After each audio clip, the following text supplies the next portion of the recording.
Entonces comienzo la grabación del día de hoy. Le doy la oficial bienvenida a nuestra primer clase ya de fondo, porque la primera clase fue una clase introductoria en donde lo que estábamos haciendo era hablando sobre qué era lo que íbamos a aprender en esta clase.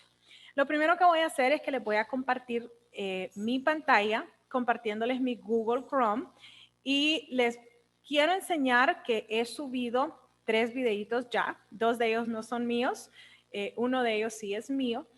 El primer videito es sobre el plagio. Acuérdense que hablamos varias veces ayer del plagio, entonces si no saben lo que es, o tal vez saben, pero no están actualizados en cuáles son las nuevas normativas del plagio, y quieren saber cómo evitarlo, cómo vamos a evitar ese plagio, pueden ver ese videíto, ese primer videíto que se llama plagio. Lo segundo fue a petición de Miriam, así que gracias Miriam. Miriam me escribió y me dijo, abogada, en realidad yo nunca he visto LinkedIn, nunca he abierto una cuenta en LinkedIn, entonces no sé cómo se hace. Entonces lo que hice fue agregarles un videíto acerca de cómo se crea un buen perfil de LinkedIn. O sea, ni siquiera solo un perfil, sino que uno bueno de LinkedIn. Entonces, ahí les dejé ese segundo videíto por si tienen esa duda o no saben cómo hacerlo o algo similar. Y el tercero, que está ya en la plataforma, es nuestra clase de ayer. Esa clase introductoria que tuvimos donde hablamos del sílabo, la jornalización y las tareas o los trabajos en casa. Entonces, esos son los 3 videitos que están ahorita en YouTube. Cuando terminemos esta clase, yo hago el proceso de iniciar a subir el video de la clase de hoy para que entonces así también ese lo puedan tener.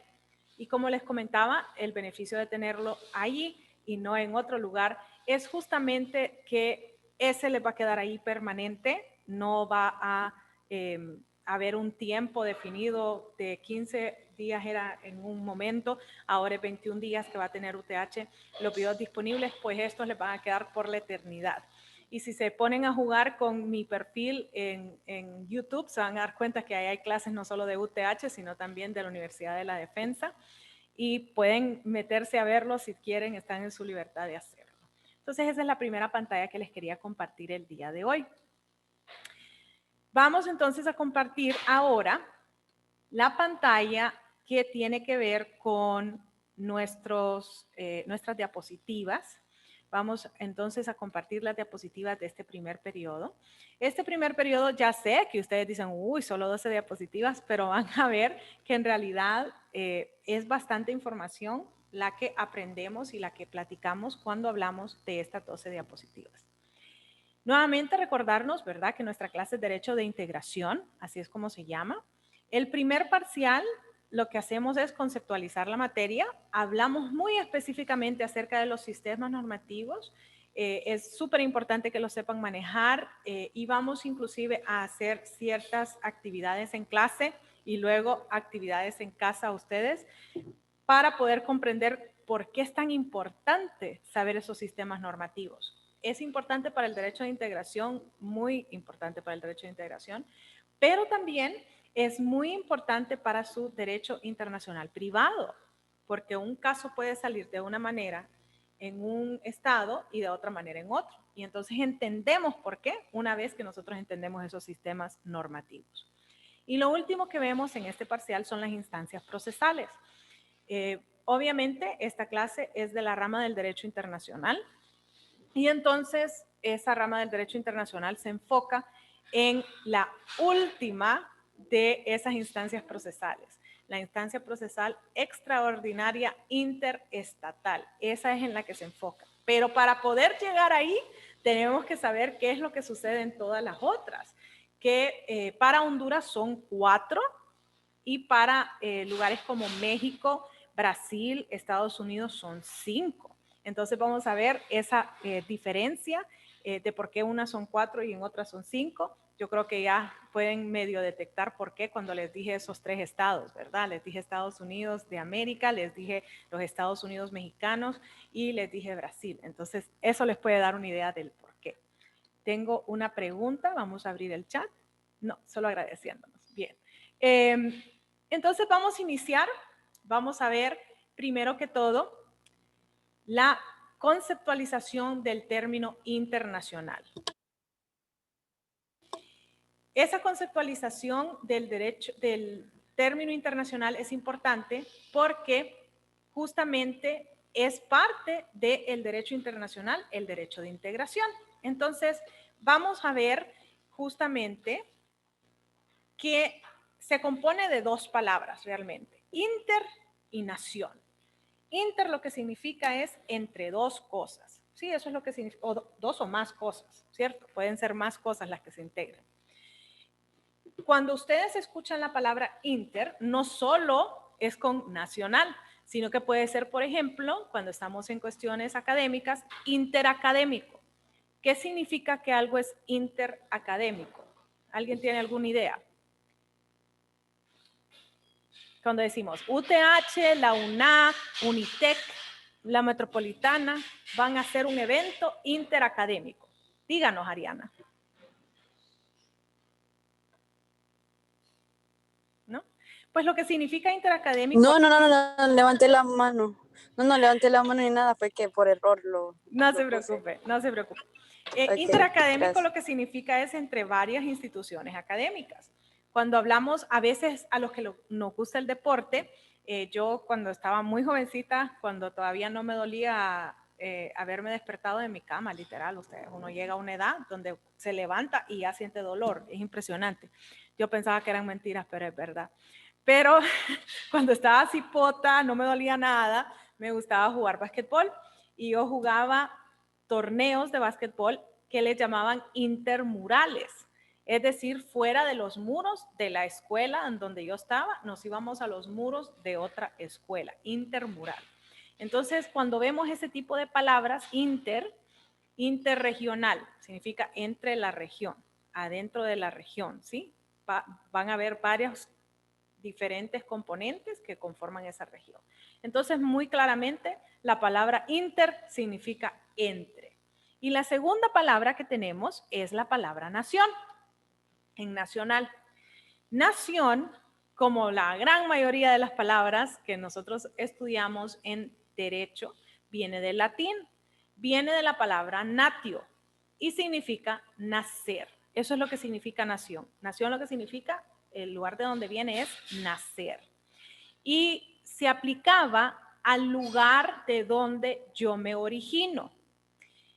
Quiero que piensen de la manera menos legal, sino que de una manera natural y humana. ¿De dónde vienen ustedes? ¿Cuál es el origen de ustedes? Vamos a ver quién me quiere ayudar con eso.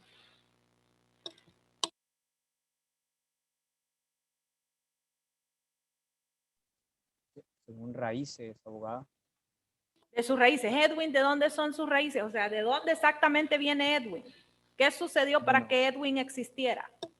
Bueno, según tengo entendido, nosotros descendemos de un pueblo lenca por una enfermedad.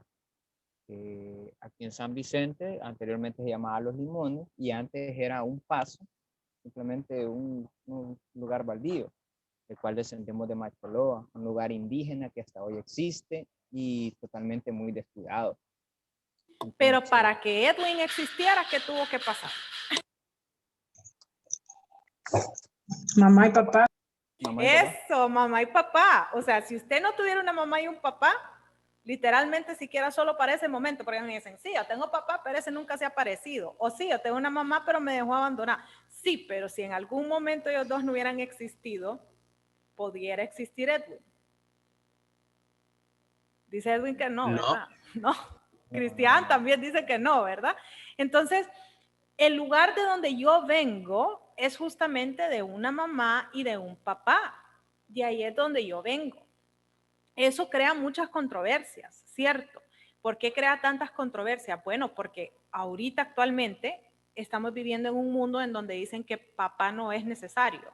Yo no sé cuántas personas de ustedes han visto, cuántas feministas rapadas con pelo color de todos colores, arcoíris y yo no sé cómo, que dicho sea de paso me detestan a mí y el día que algo malo me pasa van a bailar, dicen de que usted no necesita de su papá. Y yo muchas veces les digo, nosotros necesitamos un buen papá. Quizás no necesitamos un mal papá, pero papá sí necesitamos. Y muchos me dicen a mí, no, usted puede tener dos papás y no necesita de una mamá. Y les digo yo, miren, es que siquiera solo para el momento de estar adentro del vientre de ella necesitamos de una mamá. Y siquiera ver quién es mi mamá, de dónde es que yo vengo, qué significa que yo venga de esa mamá y de ese papá, por cuestiones médicas, por cuestiones de saber mi identidad.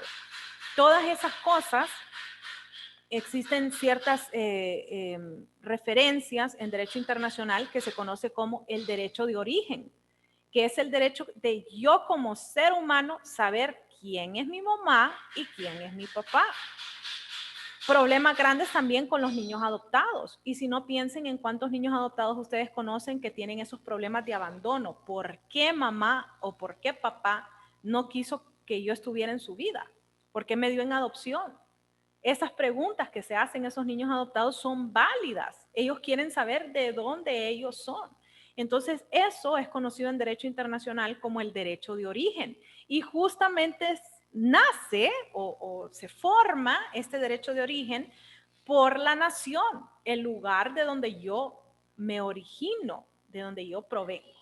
Entonces, este término evoluciona con el tiempo a lo que Edwin nos estaba comentando, a considerarse una comunidad, a que nosotros compartimos rasgos que son distintivos o inclusive una historia que es común.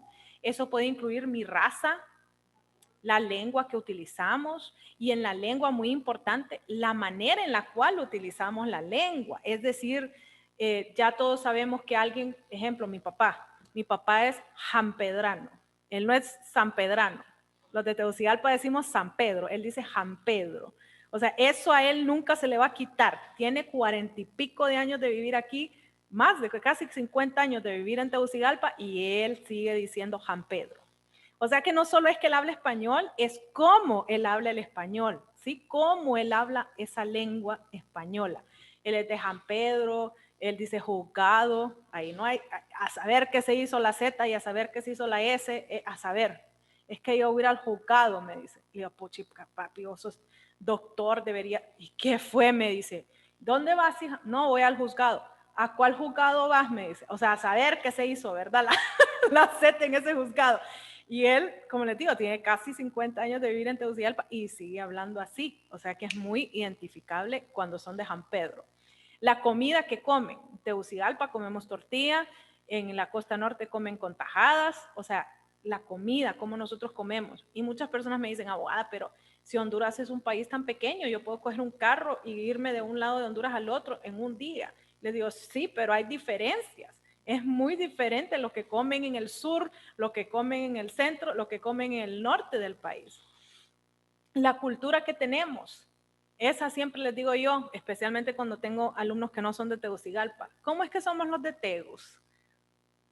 ¿Qué nos caracteriza a nosotros en Tegucigalpa? Y usualmente me contestan, son bien subidos, no les gusta decir hola, son bien codos. Dígame, Ariana. Afirmativo. Sí, ¿verdad? Somos como Jesucristo, cada quien con su pisto. Así dicen que salimos en Tegucigalpa, como Jesucristo, cada quien con su pisto. Entonces, esa es la cultura que nosotros tenemos en Tegucigalpa, no somos muy amigables.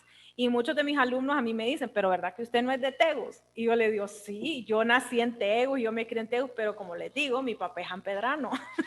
Entonces yo soy como los sanpedranos que yo puedo hablar hasta con las hormigas. Yo soy así, yo adopté esa cultura que él tenía, tan alegre, bailarín. Bueno, y yo soy la cohibida de mi casa, dicho sea de paso. Mi mamá es de Puerto Cortés, entonces ella también es bastante alegre. Y yo soy la callada, yo soy la reservada de mi casa. Y mis alumnos me quedan viendo como, ¿y cómo será el resto de su casa, verdad? Si usted es la cohibida, ¿cómo será el resto de su casa? Y en realidad mi casa usualmente hay bulla, hay gente, sí, es muy amena la manera en la cual ellos tienen esa cultura muy arraigada. La música que nosotros podemos escuchar y la vestimenta que nosotros utilizamos. Muchas veces les digo yo, miren, en San Pedro uno puede andar de saco, uno puede andar bien vestido, pero al nomás sale uno del juzgado, ahí va el saco, porque si no, me muero del calor, ¿verdad? En Tegucigalpa aquí andan con saquito y están en el parqueo de la corte y se ponen a hablar con saco y les digo yo, es que ustedes no podrían hacer eso en Choluteca, por ejemplo, se mueren del calor si se ponen a hablar en el parqueo con saco, ni quiera Dios, ¿verdad? Entonces, la manera en la cual nos vestimos puede ser exactamente la misma ropa, pero la usamos de manera distinta. Y existen obviamente lugares donde tienen su propia manera de vestirse. Entonces, ha ido evolucionando ese término de nación. Existen hoy en día dos maneras en la cual yo puedo pertenecer a una nación. La primera es ius soli, es el derecho del suelo. ¿Recuerdan cuando vieron eso en derecho constitucional? Lo más seguro ahí fue donde lo vieron la primera vez. Y el segundo es el ius sanguini o ius sanguini, dependiendo qué autor el que lean ustedes, a dónde es que pone el énfasis. Pero es el derecho de la sangre. Sí, ese es el derecho del suelo y el derecho de la sangre. Y muchos de ustedes cuando les dicen, óiganme, ¿cuál es su nación por suelo? La gran mayoría de ustedes, ¿qué contesta? A ver, Edwin, tienen mudo el micrófono. Hondureño. Hondureño. Y resulta que esa no es nuestra nación por suelo. La nación por suelo es un invento de las Américas, que es rara vez utilizado en otros continentes. Eso es invento nuestro. Significa que somos parte de una nación por haber nacido en ella. Eso es lo que significa. Cuando nosotros hablamos de la nación donde yo nací, justamente estamos hablando de esos rasgos distintivos. Y nuestra tarjeta de identidad, miren, les presumo la nueva porque vivo en Valle de Ángeles, entonces me la dieron porque los de Tegucigalpa siguen esperando. Esta es mi tarjeta de identidad. Si ustedes son de 18 o más, deberían de tener la propia. Ahí arriba les dice República, no les dice Nación de Honduras, les dice República de Honduras, ¿verdad que sí? Y después hay unos números correlativos. La mía dice 0801. ¿Quién sabe qué es 0801? Tegucigalpa, ¿no? Es el municipio del Distrito Central, ¿cierto? ¿Que queda dónde, Cristian? Francisco Morazán, ¿no? Correcto. Entonces, de acuerdo a mi tarjeta de identidad, y ustedes han de tener la suya también, esos primeros números lo que significan es cuál es mi nación. Mi nación es el municipio del Distrito Central, que queda adentro de Francisco Morazán, que queda adentro de la República de Honduras. Miren ahí bien, República, ahí no dice Nación de Honduras, República. Entonces, dentro de su tarjeta de identidad, les sale, en el caso de Honduras, muy específicamente, cuál es su nación, que queda adentro de un municipio, que los municipios no existen en todos los estados, ¿cierto? Municipios, Estados Unidos, por ejemplo, no tiene municipios. México, por ejemplo, no tiene municipios. En Honduras es que hay municipios. Entonces, mi nación es municipio del Distrito Central, que queda dentro de un departamento. Y ese departamento, que también es un concepto que también es un poquito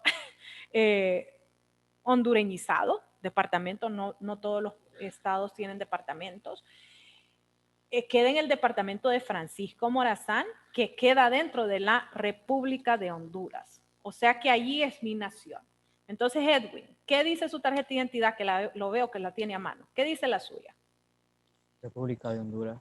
Y en el 0801, esos números correlativos. Número de identidad 1625. 1625. ¿Qué es el 25, Edwin? Santa Bárbara. Santa Bárbara, Santa Bárbara. Correcto. Entonces, nuestro queridísimo Edwin es del municipio de Santa Bárbara, que queda adentro del departamento de Santa Bárbara, que queda en la República de Honduras. Entonces, la nación por suelo de Edwin es Santa Bárbara. Mi nación por suelo es municipio del Distrito Central. Ángel, ¿la suya dice algo distinto? Cuénteme. 1501. 1501. ¿Qué es el 01 en ese 15? Cuénteme. Municipio de Juticalpa, departamento del Ancho. Entonces, Ángel, la nación por suelo de Ángel es Juticalpa, que queda adentro del departamento de Olancho, ¿cierto? Juticalpa, Olancho. Ángel. Sí. que queda dentro de la República de Honduras. Fíjense muy bien que es muy diferente hablar de una nación que hablar de una república. La nación, usualmente nosotros escuchamos, especialmente a los políticos que hablan de la nación de Honduras, pero adentro de Honduras existen grandes diferencias.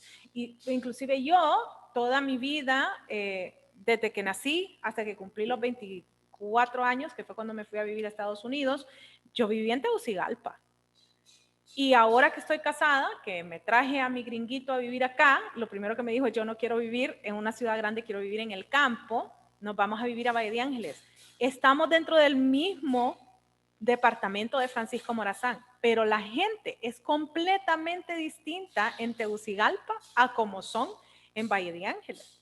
En Valle de Ángeles son bien amables, le andan sonriendo a todo el mundo, comen maíz todo el día, pudieran comer maíz, si usted los deja comer maíz todo el día, ¿ok? De desayuno, de almuerzo y de cena. Tortillas en cada esquina, hechas a manos y de maíz amarillo, ¿verdad? Cuidadito y me va a decir más seca. Entonces, son completamente distintos. Correcto. Entonces, es completamente distinto ser de Tegucigalpa a ser de Sabana Grande, a ser de Juticalpa, a ser de Choluteca. A veces les digo yo, ¿de dónde es usted? Y me dicen, de Chalateca. Les digo, no, ahí hay una Choluteca. Me dice, yo soy de Chala. ¿Qué es eso? Les digo yo. No sé, alguien que no es hondureño lo escuchó, no saben.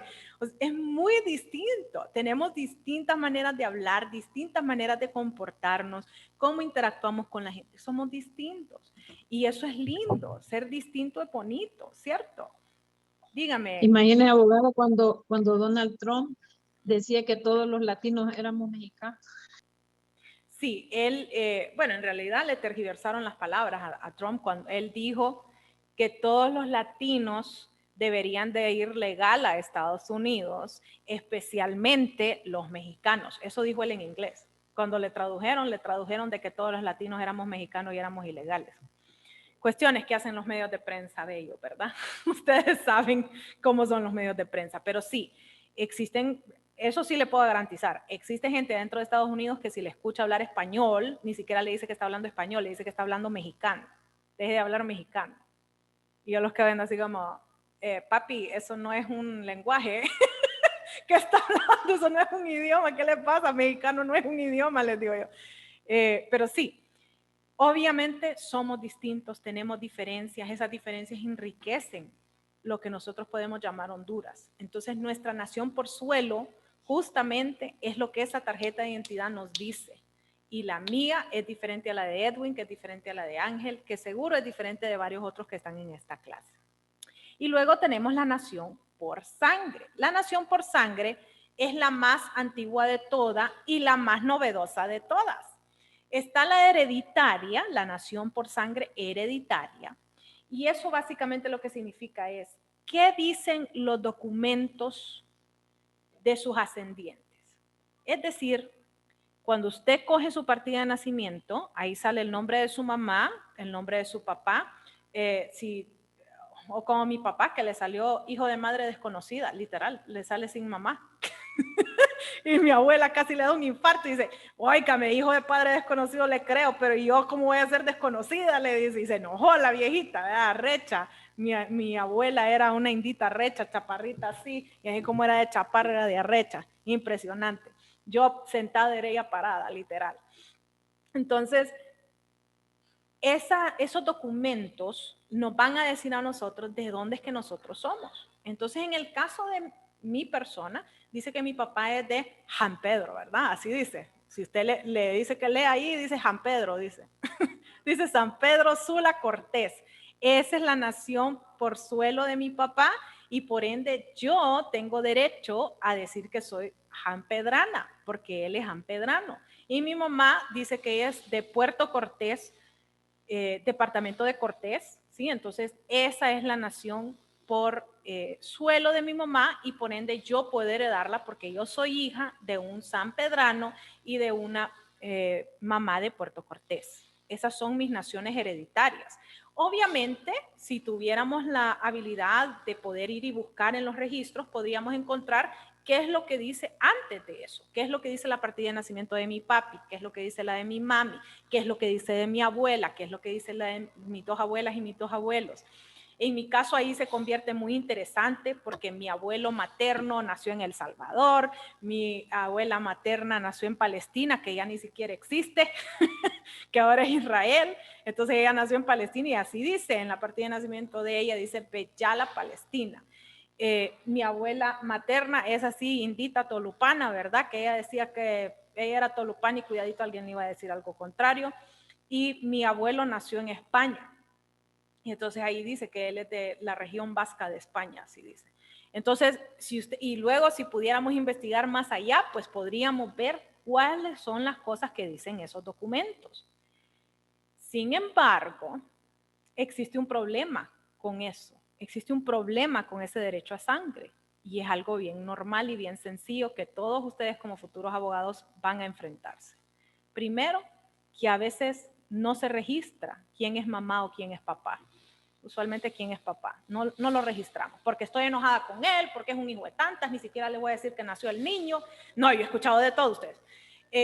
O lo peor, que ponen que alguien más es el papá del niño. Eso también lo he visto yo, que dicen, es que el que lo engendró es una cosa y el que va a ser el papá es otra. Entonces a ese es al que voy a poner. Y yo, no, es que eso no es el punto de la partida de nacimiento. El punto de la partida de nacimiento es quién fue su mamá y quién fue su papá. Que nosotros luego le podemos quitar la patria potestad, el guardo y la custodia, que podemos darlo en adopción, que podemos adoptar. Eso ya son otros 20 pesos. Pero la realidad de ese documento es quién fue que me engendró, de dónde es mi origen. Eso existe desde el tiempo de los romanos, desde el tiempo de los griegos. Era importante para saber quién era el hijo del soldado. Ese era lo importante, porque ese es el que va a pagar impuestos y el que va a ser soldado. Muy importante saber quién era papá y quién era mamá. Entonces, es importante ver esas controversias, ¿verdad? Que nosotros nos enfrentamos día a día, que no registramos quién es el papá, que registramos el papá equivocado, que damos en adopción al niño y literalmente yo cojo al niño y se lo doy a una gente que dice que lo va a cuidar y esos van y son los que lo registran como que si ellos fueran mamá y papá.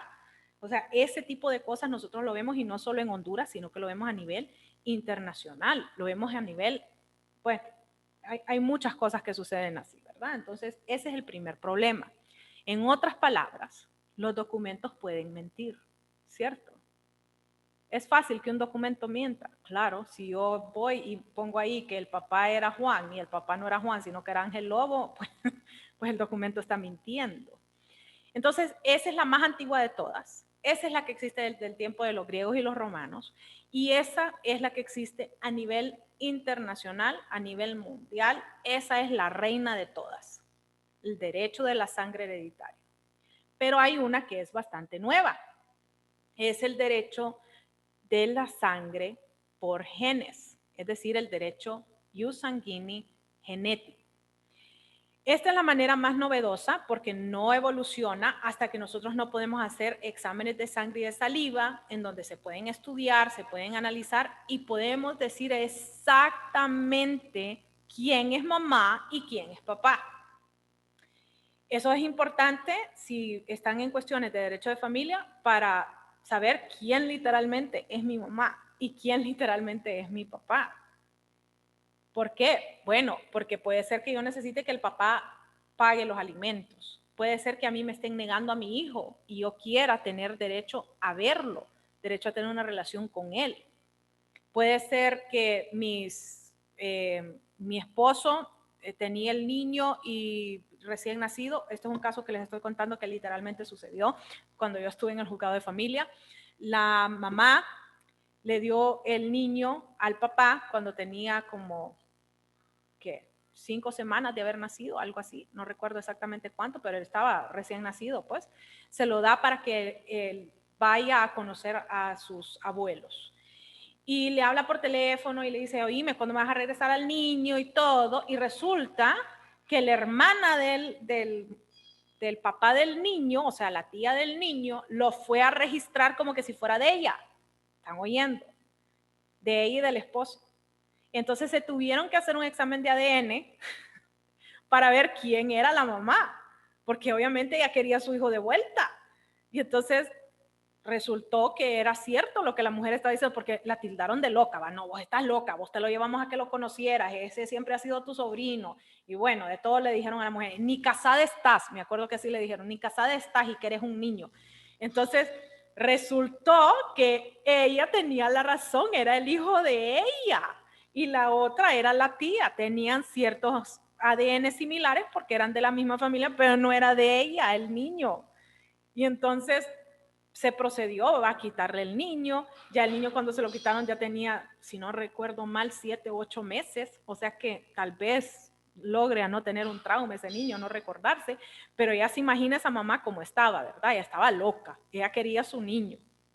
Es que ni siquiera, mire, ¿cómo va a ser ella? Nos dijo cuando llegó a una de las audiencias. Si yo todavía sigo lactando y ella, mírala, no tiene nada, nos dice, y nos lo dijo en palabras un poquito más violentas, eso de no tiene nada, ¿verdad? Entonces, ese tipo de cosas se dan. Entonces, es importante que se pueda hacer un estudio científico que diga, no, la mamá en realidad es esa mujer, no es la otra mujer, es esa mujer. Entonces se hacen esos exámenes para saber quién es mamá y quién es papá. Y aún más novedoso de eso, más nuevo que eso, es que nos hacemos exámenes de ADN para saber de dónde es la gente de la cual yo vengo. Es decir, somos tolupanes, somos tahuacas, somos chortí, ¿de dónde exactamente yo vengo? Esos exámenes de ADN se llaman exámenes de ADN ancestrales, usualmente así los llaman, y existe ya un estado que reconoce que si su sangre dice que usted es parte de los aborígenes de ese lugar, entonces usted es de ese lugar y tiene derecho a tener el pasaporte de ese lugar, imagínense. Y ese país justamente es Irlanda. Así que no creo que ninguno de nosotros, tendríamos que ser blanquitos, pecosos, pelo rojo. No creo que ninguno de nosotros quepa ahí, pero sí nosotros tenemos justamente este nuevo movimiento. A nivel de Naciones Unidas, que es justamente donde yo trabajo, donde yo me desempeño muchas veces, el que paga la cuenta, el que pago la luz este mes, justamente esa consultoría que doy yo, existe un movimiento de personas hondureñas, diría yo, pero en realidad sus líderes son nicaragüenses, los misquitos, y existe también un movimiento liderado por guatemaltecos, que son los garífunas, que ellos exigen a nivel de Naciones Unidas y a nivel de Honduras a que si su sangre sale con la mezcla de lo que es un misquito o con la mezcla de lo que es un garífuna, que el garífuna sería justamente angolense, o de esa área muy específica de África con británico, esa es la mezcla de los garífunas. Si usted tiene esa sangre, dicen ellos que se le debería de otorgar la nacionalidad guatemalteca y hondureña, las dos, dicen ellos, aunque usted nunca haya ido a Guatemala. ¿Ok? Entonces, esto es algo que ya existe, es algo que ya es reconocido por un Estado y es algo que realmente nosotros vemos que existen movimientos que quieren legalizarlo ya a nivel de América Latina. La sangre es muy difícil que mienta. Es muy difícil que yo vaya, imagínense cuántas cosas tendrían que pasar para que un examen de sangre salga de una manera que no debería de salir. Puede ser por error médico, sí, o sea, no hay que negarlo, pueden darse errores médicos, pero son mínimos. Y además de que pueden ser mínimos esos errores médicos, ¿qué incentivo tendría un laboratorio de decir que el papá es Edwin y no Ángel? No tiene mucho incentivo, ¿verdad? Ellos van a decir qué es lo que salió en esa prueba de ADN. Podrían meterse a un laboratorio, cambiar los resultados, hackear la computadora, o sea, sí, puede ser que se dé, pero eso está mucho más difícil a que Doris vaya y diga, mire, el niño es de Ángel y esta es la fotocopia de la tarjeta de identidad de Ángel y ya estuvo, se lo pegó a Ángel y Ángel ni siquiera conoce a Doris. O sea, esas cosas se dan, eso se ha dado. Entonces, la genética es mucho más confiable a lo que dicen esos documentos hereditarios. Una de las historias que yo usualmente les relato es que yo me hice un examen genético ancestral. No tenía duda de quién era mami y quién era papi, pero quería saber, ¿verdad?, de dónde es que era mi gente. La historia que a mí me habían contado, ¿verdad?, o sea, la que yo creía que era la verdad, era que mis dos abuelos maternos eran palestinos, eso era lo que yo creía, o sea, 50% de esta profesora de ustedes debería de ser palestina, y mi abuelo paterno era de España, si él venía de España y era blanquito y tenía ojos verdes y todo lo demás, era del País Vasco y era recho, así como son los vascos. O sea, esa era la historia que a mí me habían contado. Y mi abuelita, la que les digo que era una chaparrita así, arrecha, ella decía que era tolupana y que era india y que por sus venas corría sangre norchata, así me decía mi abuela. Entonces, yo decía, pues, fácil, 50% palestina, 25% española, 25% aborigen de Honduras. Eso era lo que yo pensaba, ¿verdad? Me hice el examen, un examen de saliva. Me tuve que esperar 3 meses porque fue hace bastante tiempo que me lo hice. Ahora les dan los resultados usualmente en 2 semanas, pero en mi tiempo fue en 3 meses. Hasta me olvidé que me lo había hecho, les voy a ser sincera. Y de repente recibo un correo y me dice, ya tenemos los exámenes ancestrales. Y yo, oh, qué pinta. Y en ese entonces estaba todavía en Nueva York, viviendo en Nueva York, trabajando de manera directa, o sea, todos los días yo iba a la ONU a hacer mi trabajo. Y entonces un montón de gente a mí me decía, es que vos te llevas con todo el mundo, vos te sentás con el grupo islámico y de ahí le sacas algo y todos te dicen prima, y vos te sentás con los gringos y hablas con los gringos, y te sentás con los europeos y no sé qué, y yo, ajá, sí, y yo les decía, ajá, sí. Y ese día, recuerdo, abro el correo, estaba en mi oficina que quedaba a 2 cuadras justamente de Naciones Unidas, y dice, este es el mapa de donde es usted. Y resulta que todo el mapa estaba coloreado, ustedes, todito. Y dije, ve, ¿y cómo no voy a estar yo bien en la ONU si yo soy la ONU? Les digo yo. Y empiezo a ver cuál era el desglose mío. Les dije, 50% palestina, 25% española, 25% indita. No, señores, lo primero que me salió fue 22% italiana. Y yo, ¿ah? ¿Cómo así? Yo de Italia, a mí nunca me hablaron de espaguetis en mi casa. ¿Qué les pasa? Les digo yo. ¿Cómo así que 22% italiana? Y después dice, 21% Palestina. Les digo, espere, un momento, les digo. Pero eso tenía que ser 50, y ahí no dice 50, ahí dice 21. ¿Quién mintió ahí? ¿A dónde estuvo ahí la migración? Yo no entiendo. Después me salió que tenía 19% nativa de Honduras. En aquel entonces no tenían muy definido todavía exactamente cuál tribu, pero han actualizado el examen y dice sí, que es como decía la viejita rechita tolupana, y me sale que soy tolupana, pero solo me sale 19%. O sea que ahí hubo mezcla con algo ustedes. Y después me salió un desglose que tengo, y si se fijaron no dije nada de España, no salió España. España me salió hasta el final que dice 0.5% española. Y entonces, miren ustedes, me sale de Rusia, de Afganistán, de China, me sale de Bangladesh, me sale que tengo de Samoa.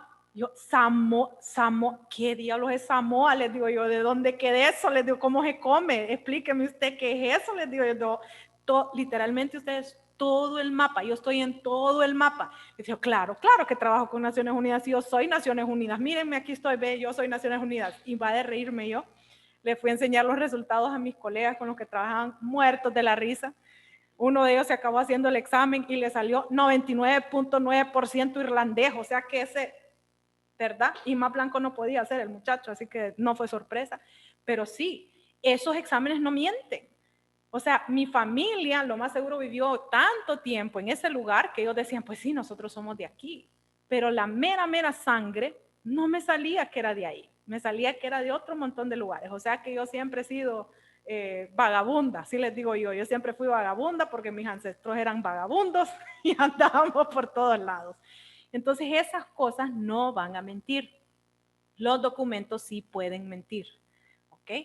Y les repito, su nación por suelo es justamente esos números en su tarjeta de identidad. La mía resulta que es municipio del Distrito Central, que queda adentro de Francisco Morazán, que queda adentro de Honduras. ¿Sí? ¿Tienen alguna pregunta sobre la nación? Dice Edwin que no. ¿Qué dicen los demás? Sonia, ¿cómo está? No la vi entrar, disculpe. Sonia, cuéntenos qué dice esa tarjeta de identidad suya. ¿De dónde dice su tarjeta de identidad que es usted, Sonia?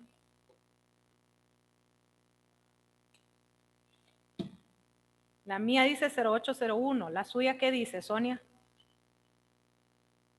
Creo que se le apagó el micrófono.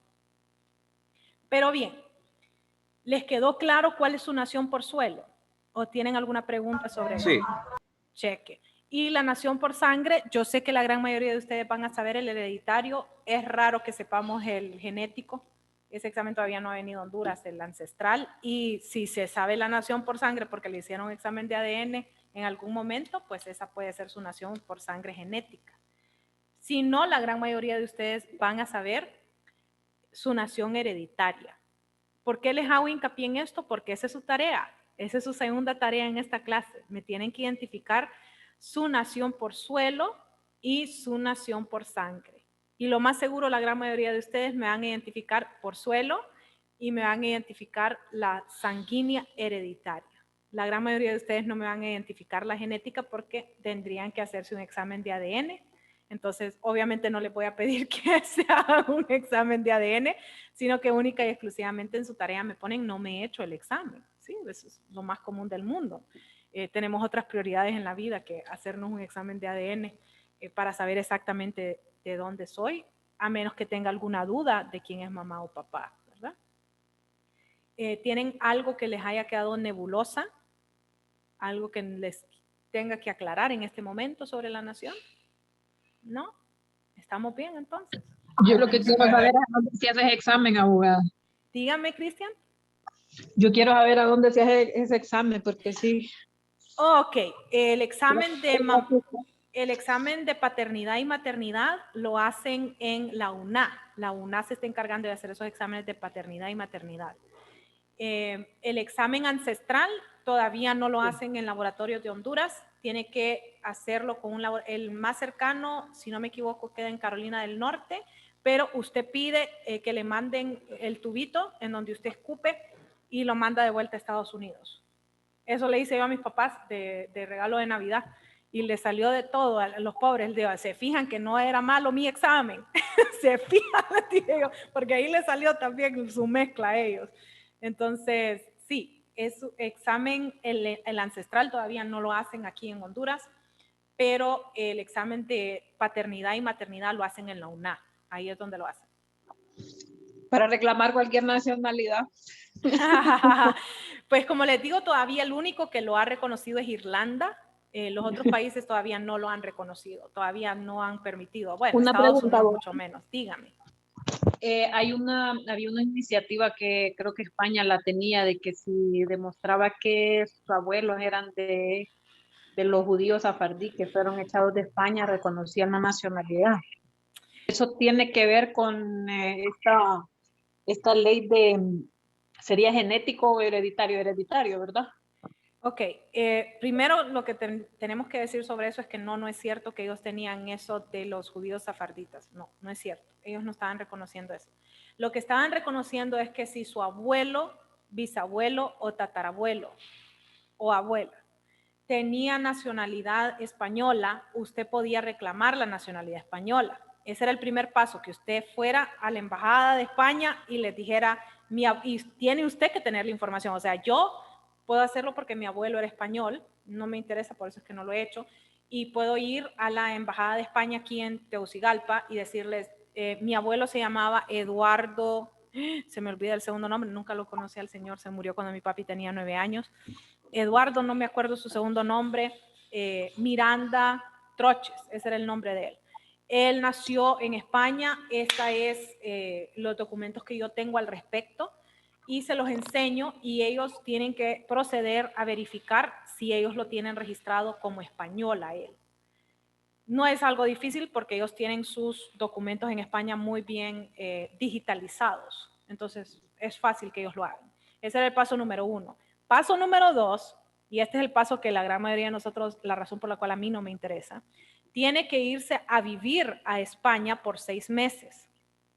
Tiene que pagar un seguro de que usted no va a cometer ningún crimen, ninguna falta, y si lo comete, le deducen el seguro por haberlo hecho, y no tiene derecho a trabajar mientras esté esos 6 meses. ¿Cómo va a sobrevivir usted 6 meses en España? Metiendo crimen. No puede cometer ninguna falta, ningún crimen. Una de las faltas sería trabajar justamente, porque estaría trabajando de manera ilegal. Entonces, esa es la razón por la cual yo nunca hice el proceso, es porque eso es lo que le exigen a uno, irse a vivir 6 meses a España para ver si se puede acoplar. Escuche bien. Y una vez que ha vivido esos 6 meses, pues ya le dan el pasaporte, la tarjeta de identidad, obviamente tiene mucha fuerza porque es la europea, ¿verdad? El pasaporte europeo y la tarjeta de identidad española, y entonces usted puede trabajar en toda Europa de manera... Sí. Pero el problema son esos 6 meses ustedes. ¿Cómo vamos a vivir 6 meses sin trabajar y sin pisto? Así en línea, abogada. Sí. Otra pregunta. Otra vez salió en el periódico que la gente que no tuviese la DNI, yo no la tengo porque no hice el enrolamiento, que decían que iban a ser considerados ilegales en el país a partir de este mes, aparentemente. ¿Eso cabe en el ámbito legal? Porque ¿cómo va a quedar una asignación pues, por no tener un documento? Ok, lo primero que deberían de saber es que debido al COVID han extendido la vigencia de la tarjeta de identidad vieja, la han extendido, se supone que hasta septiembre, se supone. Lo número 2 es que usted lo que va a andar va a ser un sujeto no identificado de la manera legal. Eso es lo que va a hacer, eso es una falta administrativa. Eso no significa que usted es ilegal, eso significa que usted no anda identificado. Pero si anda con su pasaporte, si anda con su licencia de conducir, si anda, vamos a ver qué otro, el carnet de los militares, los policías, el policía militar o el carnet del Seguro Social, todos esos son medios de identificación legal en Honduras. Entonces, si usted anda uno de esos medios de identificación, aunque no ande su tarjeta de identidad nueva, no va a haber problema. Problema va a haber con un montón de viejitos que no fueron a enrolarse por miedo a COVID, entre ellos mis papás. Ellos no se fueron a enrolar y no se fueron a enrolar por razones obvias. O sea, mi mamá tuvo cáncer de pulmón. Si a ella le llega a dar COVID, literalmente ella se me muere. O sea, ella no es como que tal vez lo voy a sobrevivir. No, ella se me muere si le llega a dar COVID. Y mi papá es diabético. Y ustedes saben que los diabéticos son súper susceptibles al COVID. Entonces ellos no han salido, literal, han estado encerrados. El único lugar donde han salido es de su casa a la mía y de la mía a mi casa. Ya. Y solo han interactuado con mi esposo y conmigo, con nadie más. Tanto así que mi mamá y mi papá, cuando llegan a mi casa, digamos para Navidad, lo subí, me hice la prueba de COVID, mi esposo se hizo la prueba de COVID, salimos negativos y aún así anduvieron 3 días con mascarilla. Y de mi casa no salimos durante Navidad, o sea, nada, no hicimos nada. Ya teníamos el súper comprado, todo. Porque, imagínense, me sentiría demasiado mal si algo le iba a pasar a ellos por cuestiones del COVID. Si no los dejo ni siquiera hacer eso, ¿usted cree que ellos se fueron a enrolar? No, no se fueron a enrolar. Entonces, ese va a ser el verdadero problema con gente como ellos. Pero mi mamá tiene su licencia, entonces eso me da un poquito de seguridad, ¿verdad? De que pues no va a tener problema. Los dos tienen pasaporte que están vigentes, entonces no tienen problema en ese sentido. Pero si usted no llega a tener ninguna manera de identificarse, va a ser una falta administrativa por no andar identificado. No es que usted se convierta ilegal. Lo que se convierte es una persona que comete una falta, ¿sí? ¿Cuál es el castigo legal, abogado? Tiene que pagar una multa. No sé cuál es el valor de la multa, le voy a ser sincera, pero tiene que pagar una multa. La multa más alta, si no me equivoco, es el salario mínimo, un salario mínimo. Santo Dios, 12,000 pesos. Sí. Pero con que usted ande con cualquier otro medio de identificación no va a haber problema. Ok. Sí. No sé si tienen alguna otra pregunta. Todo claro. Cheque. Entonces los miro mañana. No, mañana no, hasta el otro lunes. Se me olvida que solo son 3. Entonces los miro el otro lunes en donde vamos a hablar acerca de la evolución del término derecho, ¿sí? Espero que tengan un súper bien resto de semana y un súper feliz fin de semana. Igual, abogado. Buenas Feliz tardes. Ahora, Buen día. Buen día.